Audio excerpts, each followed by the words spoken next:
Everyone, welcome to MR study circle. 2025 సంవత్సరంలో railway శాఖ నుండి భారీ నోటిఫికేషన్ విడుదల చేయడం జరిగింది. ప్రజెంట్ వచ్చిన నోటిఫికేషన్ ఏ పోస్ట్కి సంబంధించిందంటే రిక్వైర్మెంట్ ఆఫ్ అసిస్టెంట్ లోకో పైలట్కి సంబంధించినవి. అంటే ఇక్కడ చూడండి, ఇక్కడ ఫిగర్స్ కూడా ఇవ్వడం జరిగింది. అంటే రైలు నడుపు వారికి సంబంధించిన జాబ్స్ని అయితే భారీ నోటిఫికేషన్తో రిలీజ్ చేయడం జరిగింది రైల్వే శాఖలో. చూడండి, పురుషులు మాత్రమే దీనికి అప్లై చేసుకునేది కాదు, స్త్రీలు కూడా దీనికి అప్లై చేసుకోవచ్చు. ఇక్కడ చూడండి, ఫిగర్స్ కూడా ఇవ్వడం జరిగింది. ఫీమేల్ కూడా అప్లై చేసుకోవచ్చు, అదేవిధంగా మేల్ కూడా అప్లై చేసుకోవచ్చు.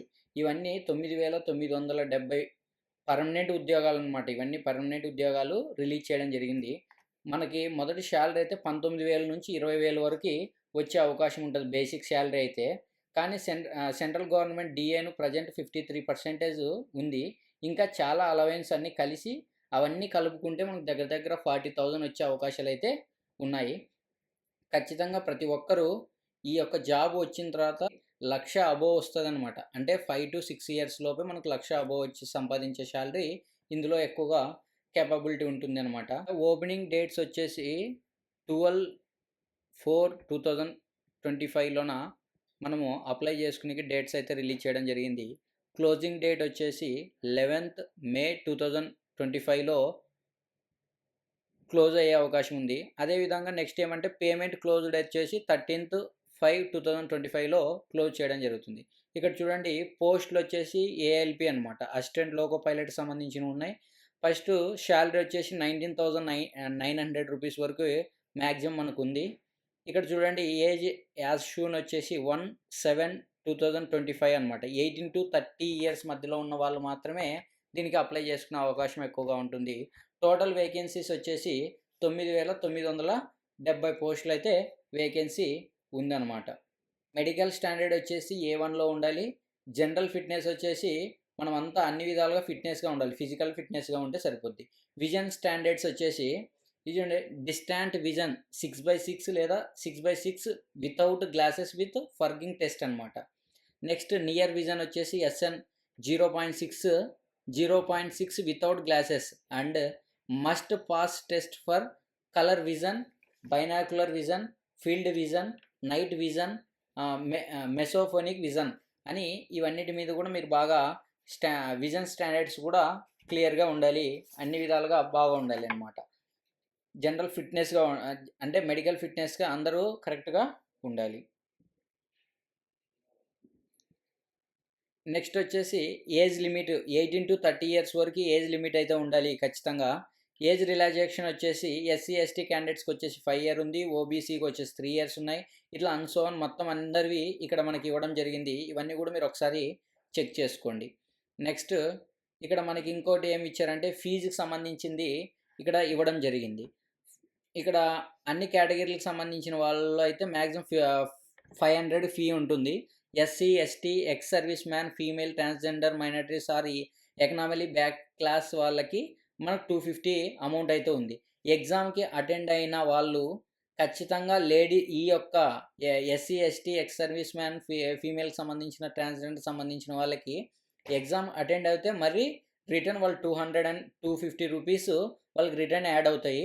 అదే మనం మామూలుగా ఉన్న వేరే కేటగిరీకి సంబంధించిన వాళ్ళు ఈ కేటగిరీకి సంబంధించిన కాకుండా వేరే కేటగిరీ ఉన్న వాళ్ళకి 500 రూపీస్ ఫీజు అయితే పే చేయాల్సి ఉంటుంది. ఎగ్జామ్కి అటెండ్ అవుతే వాళ్ళకి ఎగ్జామ్ అటెండ్ అయిన కొన్ని రోజుల తర్వాతనే మనకి ఫీ అనేది 400 రూపీస్ మళ్ళీ మన అకౌంట్కి యాడ్ అవ్వడం జరుగుతుంది. రిక్రూట్మెంట్ ప్రాసెస్ వచ్చేసి ఫస్ట్ వచ్చేసి CBT టెస్ట్ ఒకటి ఉంటుంది ఎగ్జాము. రెండో స్టేజ్ వచ్చేసి CBT టెస్ట్ 2 ఉంటుంది. తర్వాత కంప్యూటర్ బేస్ యాప్టిట్యూడ్ టెస్ట్ ఒకటి ఉంటుంది, document verification and medical examination అనమాట. ఇక్కడ మనందరూ ఎగ్జామ్ సెంటర్ ఎక్కడెక్కడ పడుతుందని అందరూ ఇబ్బంది పడుతూ ఉంటారు. ఖచ్చితంగా ఎవరైతే ఏ డిస్టిక్ సంబంధించినరో అదే డిస్టిక్లోనే మీకు ఎగ్జామ్ని కండక్ట్ చేయడం జరుగుతుంది. ప్రతి ఒక్కరు దానికి ఏమీ ఎక్కువ ఇబ్బంది పడాల్సిన అవసరం అయితే ఏం లేదు. ఫస్ట్ CBT టెస్ట్ 1 అనమాట. CBT టెస్ట్ 1కి సంబంధించింది ఎన్ని మార్క్స్కి ఈ ఫస్ట్ CBT టెస్ట్ జరుగుతుందంటే 75 మార్క్స్కి ఎగ్జామ్ అయితే కండక్ట్ చేయడం జరుగుతుంది. ఖచ్చితంగా ఇందులో కూడా -1/3 ఉంటుంది.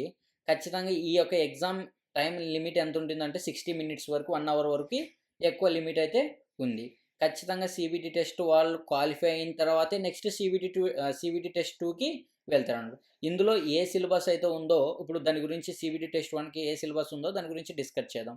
సీబీటీ టెస్ట్ 1కి వచ్చేసి మ్యాథమెటిక్స్ ఉందనమాట. అంటే నంబర్ సిస్టము, తర్వాత BODMAS, decimal fractions, LCM, HCF, ratio and proportion and percentage, mensuration, time and work, time and distance, simple compound interest, profit and loss, algebra, geometry and trigonometry, elementary statistics, square roots, age calculation, calendar, clock, pipes and systems and etcetera. అంటే maximum ఈ mathematics సంబంధించిన up to మీరు 10th class వరకే మీరు ఖచ్చితంగా prepare అయ్యి ఉండాలి. Next వచ్చేసి mental ability, analogy, alphabet number series, ఈ coding, decoding, mathematics and so అనమాట. ఇవన్నీ ఒకసారి మీరు చెక్ చేసుకుంటే సరిపోద్ది. జనరల్ సైన్స్ సంబంధించి ఉంది. The syllabus under the all shall over physics, chemistry and life science of 10th class standard level అనమాట. ఇవన్నిటిని కూడా మీరు కవర్ చేయాల్సి వస్తుంది. జనరల్ అవేర్నెస్ సంబంధించి current affairs, science and technology, sports, cultures ఇవన్నీ సంబంధించింది కూడా అండ్ సో ఆన్ మీరు ఈ అన్నీ మీరు చదవాల్సి వస్తుంది. ఖచ్చితంగా ఇక్కడ ఉన్న మనకి ఏం సబ్జెక్ట్స్ అంటే 4 సబ్జెక్ట్స్ ఉన్నాయి. ఇవన్నిటి మీద మీరు ఖచ్చితంగా బాగా గ్రిప్ తెచ్చుకొని మీరు ఎగ్జామ్‌కి అటెండ్ అయిన తర్వాత ఎగ్జామ్‌లో మీరు క్వాలిఫై అయితే నెక్స్ట్ సీబీటీ టెస్ట్‌కు మీరు అర్హులనమాట. సీబీటీ టెస్ట్ ప్రాసెస్ ఎలా ఉంటుందంటే ఒకసారి దాని గురించి సీబీటీ టెస్ట్ దాని గురించి కూడా ఒకసారి అబ్జర్వ్ చేయండి. సీబీటీ టెస్ట్ 2కి వచ్చేసి part A, part B 2 examinations అయితే కండక్ట్ చేస్తారనమాట. సీబీటీ టెస్ట్ 2 ఎగ్జామినేషన్‌కి పార్ట్ ఏలో వచ్చేసి మ్యాథమెటిక్స్ ఉంటుంది. అదేవిధంగా జనరల్ రీజనింగ్ ఉంటుందంట. జనరల్ ఇంటెలిజెన్స్ అండ్ రీజనింగ్ అనేది ఉంటుంది. తర్వాత బేసిక్ సైన్స్, ఇంజినీరింగ్ అంటే సార్ మేము ఐటీఐ మీద అప్లై చేసుకున్నాము, డిగ్రీ మీద అప్లై చేసుకున్నాము. ఇట్లా వేరే వేరే బ్రాంచెస్ నుంచి చేసుకుంటారు కాబట్టి ఏ కేటగిరీకి సంబంధించిన వాళ్ళ ఎగ్జామ్ మాత్రం సిలబస్ మాత్రమే ఇక్కడ కండక్ట్ చేస్తారు. మీరు దాని గురించి ఏం వరీ అవ్వాల్సిన అవసరం అయితే లేదు. ఫస్ట్ ఈ సీబీటీ టెస్ట్ 2లోనే ఎగ్జామ్ పార్ట్ ఏ వచ్చేసి 90 మినిట్స్‌కి ఎగ్జామ్ ఉంటుంది. 100 క్వెషన్స్ అయితే ఇవ్వడం జరుగుతుంది. పార్ట్ బిలో వచ్చేసి 60 క్వెషన్స్ ఉంటాయి. 75 మార్క్స్‌కి అయితే ఎగ్జామ్ అయితే కండక్ట్ చేయడం జరుగుతుంది. దీంట్లో కూడా నెగెటివ్ అయితే 1/3 ఉంటుంది. ప్రతి ఒక్కరు అది కేర్‌ఫుల్‌గా చూడాలనమాట ఫస్ట్. నెక్స్ట్ వచ్చేసి సిలబస్ 2 పార్ట్ బి. పార్ట్ బిలో వచ్చేసి కూడా మనకి ఎగ్జామ్‌ని కండక్ట్ చేస్తారు. ఇందులో కూడా మీరు మార్క్స్‌ని అయితే సాధించాల్సి ఉంటుంది. Next CBT computer based aptitude test అనమాట. ఈ టెస్ట్‌లో కూడా మీరు క్వాలిఫై అయ్యాలి. డీకోడ్ టెస్ట్‌లో కూడా మీరు క్వాలిఫై అయిన తర్వాత నెక్స్ట్ డాక్యుమెంట్ వెరిఫికేషన్ ఉంటుంది. అందులో కూడా మీరు క్వాలిఫై అయితే ఈ యొక్క జాబ్‌కి ఎటువంటి ఇంటర్వ్యూస్ అయితే ఉండవు. మీరు అది దృష్టిలో పెట్టుకోవాలి. ఎటువంటి ఇంటర్వ్యూస్ ఉండదు. దానికి కూడా మీరు బాగా ఆలోచించుకోవాలి. ఇంటర్వ్యూ ఉంటుందని మీరేమో ఎక్కువ అప్సెట్ అవ్వాల్సిన అవసరం అయితే ఎటువంటి లేదు. ఇందుకు సంబంధించిన అప్లికేషన్ ఎలా ప్రాసెస్ చేసుకోవాలో దానికి సంబంధించిన లింక్ కూడా మన కింద బయోలోన, డిస్క్రిప్షన్‌లోన లింక్‌ని కూడా ప్రొవైడ్ చేస్తాను. అందులో లింక్‌ని కూడా చూసుకొని మీరు ఓపెన్ చేసుకోండి. ఖచ్చితంగా ఎటువంటి ఇబ్బంది అయితే ఉండదు. పైలట్‌కి సంబంధించిన జాబ్స్‌ని అయితే రిలీజ్ చేయడం జరిగింది. దాని ఇన్‌స్టంట్ సాలరీ వచ్చేసి 19,900 వరకు ఉంటుంది. విత్ అలయన్స్ అన్నీ కలుపుకుంటే మనకు దగ్గర దగ్గర 40,000 వచ్చే అవకాశం ఉంటుంది. లాస్ట్ ఒక 5 ఇయర్స్ ఆర్ 6 ఇయర్స్ లోపు మీకు మాక్సిమం 1,00,000 అబోవ్ సాలరీని అయితే గెటిన్ చేసే అవకాశాలు ఎక్కువగా ఉంటున్నాయి. దీని యొక్క మనం అప్లై చేసుకునేకి ఏమేమి క్వాలిఫై అయ్యి ఉండాలంటే 10th క్లాస్ ఉండాలి, ఐటీఐ ఉంటే సరిపోద్ది. అదేవిధంగా బీటెక్ సంబంధించిన దానిలో కూడా ఉండాలి. డిప్లొమాకు సంబంధించిన దానిలో కూడా మీరు ఉండాలి. అది డిప్లొమాకు సంబంధించిన ఇక్కడ ఇచ్చాము. ఏ బ్రాంచెస్ చేసిన వాళ్ళు దీనికి అప్లై అవుతారో ఇక్కడ అందరిని బ్రాంచెస్ చెక్ చేసుకోండి. అదేవిధంగా వచ్చేసి నెక్స్ట్ డిగ్రీ వాళ్ళు కూడా అనమాట. డిగ్రీని engineering and disciplines all above also ఇది acceptable in of diploma engineering అనమాట. దీనికి సంబంధించిన వాళ్ళు కూడా ఇక్కడ అప్లై చేసుకునేక ఎక్కువ అవకాశం అయితే ఇవ్వడం జరిగింది. Thank you. ప్రతి ఒక్కరికి ఆల్ ది